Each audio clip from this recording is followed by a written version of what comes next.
The hard truth about beautiful design is that it either requires a lot of time or a lot of money, usually both, and I have neither. This has been holding me back from making some home-based videos, and so I wanted to acknowledge that yes, I am the proverbial cobbler with no shoes, aka the designer with an ugly home. Nearly everything in our apartment is gifted or traded, secondhand, jankily built by us, or bought for cheap. One day I hope to beautifully design and furnish a home of our own, but in the meantime I'll share some of the design faux pas in our rental bedroom so that you can do a better job in your own home. Working from left to right, this first general design mistake is using lamps without shades. Despite their enduring popularity, exposed bulbs are really harsh and create intense glare, which is uncomfortable and can trigger headaches.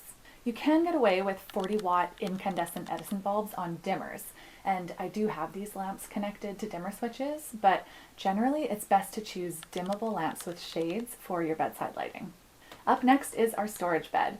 We bought this for our first studio apartment because the bedroom area was so small, there was no room for dressers, and this was the least expensive option. They're great if you really need them, but I actually recommend against storage beds because they tend to be more expensive and they're really heavy, so they're super hard to move around. Extra storage under the bed is a great solution for smaller spaces, but you're better off just using sliding bins under a regular bed frame. And to rag on the bed some more, not having a headboard really takes away from the overall look and feel of your bedroom. Headboards add height and sophistication, so a beautiful bed frame really does make a statement. Wood frames are more versatile because you don't have to coordinate the upholstery with your bedding. But if you have a strong design plan and you can work around that extra element, upholstered beds are really beautiful. If you need a budget-friendly option, you can buy a standalone headboard to install over your current frame, or you can even paint the headboard wall or add a basic wall treatment to bring in some texture and interest.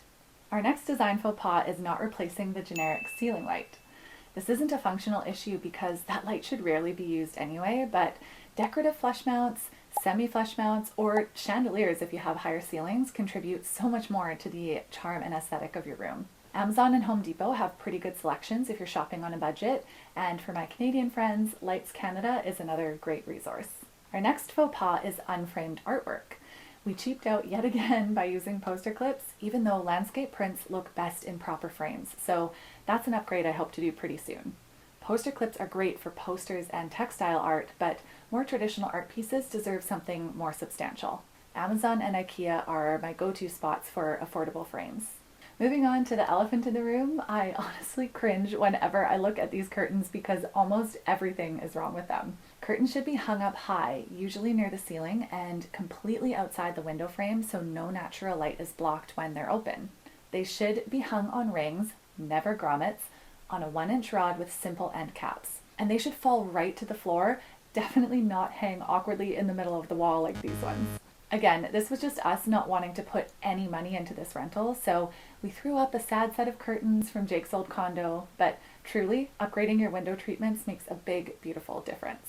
Well, I hope this mildly embarrassing video gives you some ideas on how to improve your bedroom. Let me know in the comments if you plan to make any swaps of your own, and if you found this video helpful, give it a thumbs up to help share the good ideas, and subscribe if you're interested in more thoughtful and practical design advice. See you next time!